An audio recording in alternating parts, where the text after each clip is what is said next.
Welcome to Still Plays Galaxy of Heroes. This is a roster update video. We need to make some changes because we need to lock in for the next 3v3 season. Here's our general structure. Major unlocks or things related to major unlocks, that being GL Leia, which we have been working on the past several weeks. Galactic Legend progress. In this case, this is looking ahead towards our next one, Lord Vader. Then we have ships pilots. I don't think we're going to do too much with that today. Crons we do need to talk about because we do have that new raid. And we need to take a look at scout troopers, and then general weaknesses and raids, just projects on different characters that we are working on that we're going to look at a little bit in depth. Now, before we spend any gear, I do want to establish where the Horde stands. If you compare this to last week's video where we set out the projects for the near future, you can see the difference where we had a lot of color last week in all of these categories, and now we are all in surplus. And it's been 2 weeks since the recording of that last video. In that time, we've also had a double drop period where I focused very heavily on flawed signal data and focused on Cairo prods. Double drops were a great opportunity to really put a dent in the flawed because it has a poor drop rate. I went very aggressively on the crystal refreshes. I went through the 200 crystal refreshes for that gear piece. With fleet, I hit med packs and Nubian scanners. Now, the only pieces that I have still bolded and colored with the gear pieces are going to be the Mark 12 furnace and the Mark 12 HoloLens. Everything else, again, is in surplus. The only relic material that I really have any concerns about is the Electrium conductor. As a reminder for what those major projects that we are currently working towards that we established in the last video, this first column of resources,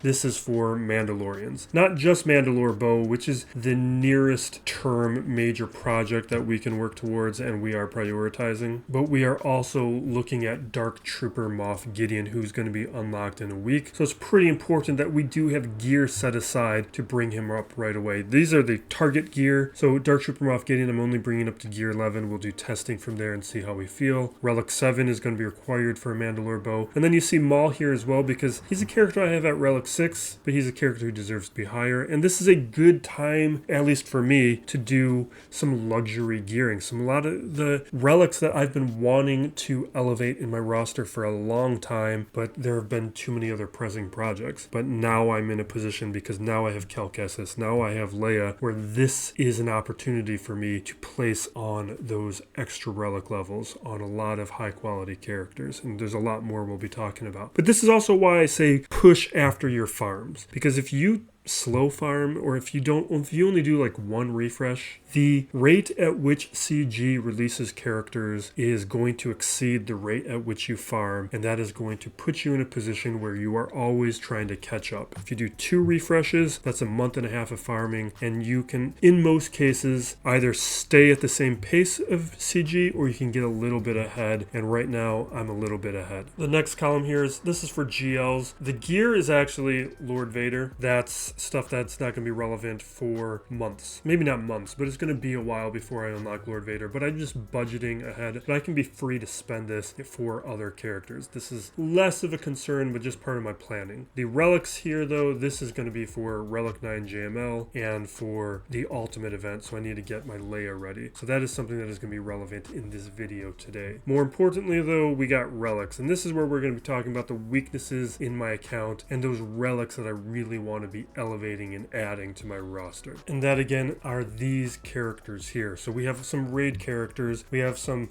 conquest and journey characters that we all want to bring up higher. Also characters that go on GL squads. I want to be going after that Zepho mission, so Sir Jund and Cal Kestis you see here. And then there's also Kylo Ren, who's just one of those characters for his ship and just for the quality of my unlined force user squad I want to make stronger. Iden's here doing double duty with the raid plus her ship. And I'll start dropping that gear. We have another Ultimate Journey event coming in a few days or weeks. I forget exactly exactly what day that dropped, but it was definitely the first part of the month, so we need to have Leia brought up to Relic 7 so that she can qualify. The Relic 5 testing was very promising, especially without the ultimate ability. She was perfectly effective. She's going to be better with it, but we won't take her higher. This will be sufficient for now. We're going to feel things out, and I also want to be a little bit careful with resources because we will deplete them, and the Electrium Conductor we don't really have enough of, and we can already see I'm below 100. Now we do need to put the ultimate ability on. The 2 weeks of testing we did without it, it was still a pretty solid squad that could beat a few GL squads. So it's an ultimate ability that you'll want, but if you want to save some crystals, maybe you take a little bit longer to do it. I forgot to put this Zeta on last time, and for me to still be able to beat a couple squads, at least in Squad Arena, and because I didn't do Grand Arena testing with it, but with Squad Arena, I was beating like SLKRs and Rays without it. But now we will fix that issue.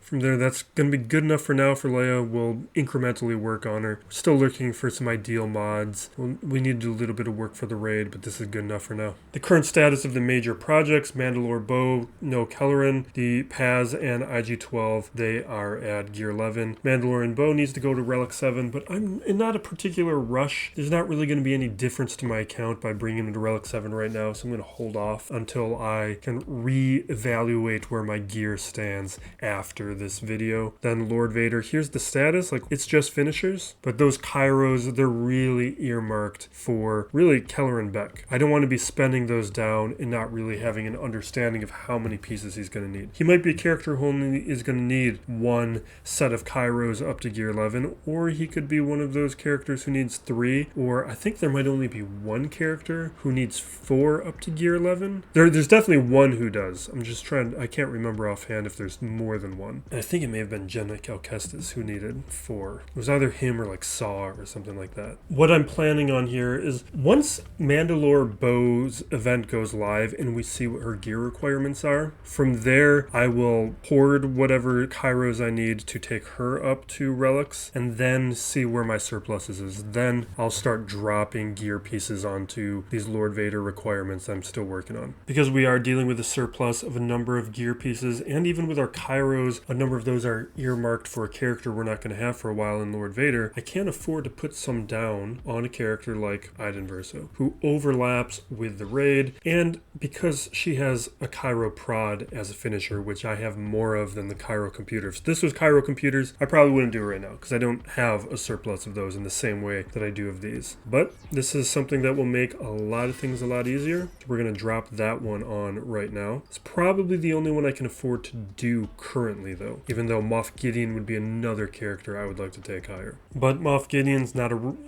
a pilot, so without that, I think we can hold off from working with him, even though in a week or so, Dark Trooper Moff Gideon, maybe we get a little bit of Imperial Remnant synergy that we can consider, but none of that stuff matters too much right now. What we can address with Troopers is Scout, and I've been thinking about whether or not I want to put this Omicron on. I'm almost definitely going to do it at some point. It's just a question of whether or not I do it right now. But the thing is, with an Omicron like this, the closer you put it on to the start of the raid, the more valuable it is. If you wait to put it on for like a month or two, like by the time the next raid gets announced, it's too late. Because then you're only going to get a few months of utility out of the Ami, and then it ceases to be a worthwhile investment. This is really the best possible time to put it on. The reason I'm hesitant, though, is it going to currently make a difference on where I'm finishing? And I think along with the investment that I just did with Leia and how he boosts scores, I think that might be enough for now. Like,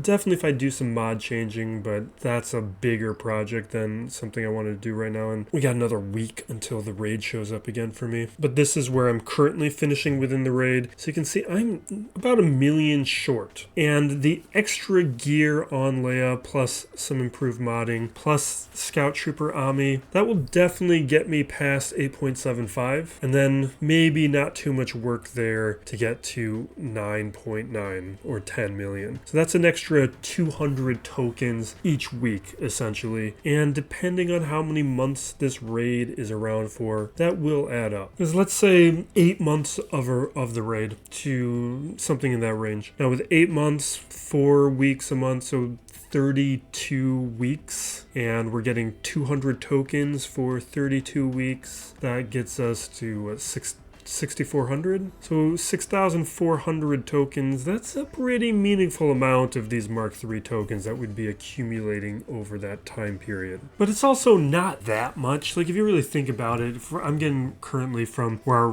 our guild is finishing, we're getting 4,000 of the Mark III tokens. So we're really talking about like a week and a half. So I'm getting an extra week and a half of Mark III tokens out of it. And when you think about it in terms of that, like, is that worth an Ami? And that is something I would say no before. But the Ultimate Journey event has recalibrated the value of an Omicron for me, where maybe it is worth it. Because now, with Omicrons being less precious than they were, I can afford to drop one. That's not a huge deal. I'm going to get more than 2,700. I think this was with 1 or 2 refreshes on each node. Not 2 on every node, but it was 1 refresh with every GL and 2 refreshes, I think, on 2 of them, and now we're going to have a 5th GL, so we're going to probably be getting something more like 3,000 tokens minimum each month based on how I expect to be refreshing. But that's still about 4 months before we get an extra Omicron at that rate. So you can see with that rate, we're talking about like half the raid period in order to account for that Omicron, which that's a personal decision. I think it's enough for me to put on the Ami though. Now I do need to work on mods, but those mods aren't worth taking up to 6 dots right now. I need to make larger decisions. Ooh, let's not accidentally do that. I think I am going to put this on. Now's the time to do it, but it's a decision where if you're going to put it on, you should be doing it sooner than later. It's just going to decrease in value the longer that you wait, to the point where it's probably not going to be worth putting on if you wait a couple months. I do have enough of the Electrum conductors and signal data where I do think it's worth it for me to bring somebody else up to Relic 7. Plus we have enough time before I get Mandalore Bow where the Relic materials is not an issue for Paz or Kelleran or Grogu, because I still have 2 months minimum before I can even get Mandalore Bow. So in that kind of scenario, I can be free to spend some of the resources. We'll accumulate them in that amount of time. I think with the characters that I'm looking at, Third, Cal Kestis, Malicos, Chrysanthemum, some of these characters don't make sense to invest in them at this moment. Cal Kestis kind of is doing what he needs to do, but the bigger issue are the other Jedi, so he's not the problem. That's the same situation with Malicos. He's not the problem, it's the lack of relics on the other unaligned Force users. That's a bigger project, so he's fine at Relic 5. Chrysanthemum deserves it, but I think we're going to see a bigger difference with Third Sister. And that's because she's primarily, for me, going to be a defensive character, and so we'll see a bigger impact with her relics at this stage. So this is where I'm going to drop them. And that's generally how I approach it. Defensive characters before the offensive characters, unless a relic or a character on offense is required for a particular counter. And then that scenario, I would be prioritizing the offensive character. But I'm satisfied largely right now. The Omicron on Third Sister is something to consider, but with new characters on the way, I'm going to be careful with Omicrons, especially when we know Mandalore Bow is going to be a Grand Arena character, and we know that we have Darth Bane, who is going to be another Grand Arena character. So the Amis, we actually do want to be a little careful with Amis right now, because after Scout Trooper, that means we only have 4 remaining Amis, and those will go fast. Darth Bane does segue us into a topic I do want to touch upon. So here's how my Sith look. What Darth Bane is going to do is going to elevate a lot of these weaker Sith characters, like Sidious or Maul, Assassin, a lot of these Sith characters who don't currently have a place. But you see they're all at Relics for the most part, except for the Sith Trio, who are characters that are such high value that you'd like to have at Relics. I would love to have them at Relics. It's just they fall into more of the luxury camp just because other characters are higher priority currently. Like Mandalore Bow right now is going to be a higher priority for me than going after Traya. But what we see is this pattern that I've been talking about now for a couple couple years where we see characters like Bane arrive in game that completely elevate an old faction or elevate up other characters. And that's what we are going to see with him from what CG's post was teasing. What CG implies and suggests from their post, particularly with this concept of the rule of two, is that Bane's probably going to get stronger as characters die off. Which means he doesn't even actually have to elevate a lot of these Sith characters. Them being on the team and being weaker might be beneficial to the squad. These are the things that I want you guys to be thinking about, because Kelleran Beck, and by the time you watch this, it may have already happened because he may be announced sometime Tuesday. I'm recording this on Monday. I've been recommending for a long time now to be cognizant of these Jedi characters, these bad Jedi characters, because Kelleran Beck has the potential to do something similar to these Jedi that Bane is doing to the Sith, which is finding utility where there is none. This is a long established pattern by CG where a lot of the characters that they've been releasing, like you can take a look at characters like Tarful or touch-ups like Lobot, even though the degree to which they have an impact is debatable, but the goal is the same: to strengthen weaker characters, or at least at a minimum give them a use in game. And this is one of the bigger blank spots right now where these characters don't have a use, and someone as soon as Kelleran Beck might be the piece that makes these characters valuable. On the eve of a new Grand Arena with a new set of Datacrons, I've got the Afra one. I'm going after the Bosch or the Chrysanthemum one. Probably going to grab them both and make a decision from there, just so I can play around with both. For my roster and where my relics are, that's all that really makes sense for me. I might grab like Gamorrean Guard or Cad Bane, because those at least have a full squad I could set them with, but this lower priority. The Tusken ones are excellent ones, but I really doubt that I'm going to be adding enough relics to the Tusken squad to make that usable for me. If I add any Tusken Datacrons or Tusken relics, it's going to be on Tusken Raider for Lord Vader, but that still is not going to be ideal, because then I have to do Chieftain and Warrior, and that's not going to happen within the lifespan of these Datacrons. Not very likely, at least. But at a minimum, before the lock-in, I do expect to have at least the Bosch Datacron because one of these only requires an extra level. That's going to wrap it up for this one. Hopefully in the next one we can be looking at both Dark Trooper Moff Gideon and Kelleran Beck if he is announced in time, and we can start seeing the cascading impacts of their arrival in-game and what that means for the rest of our rosters. But in the meantime, we got 3v3. So thank you for watching. Be excellent to each other, everybody. This is Still Plays Galaxy of Heroes.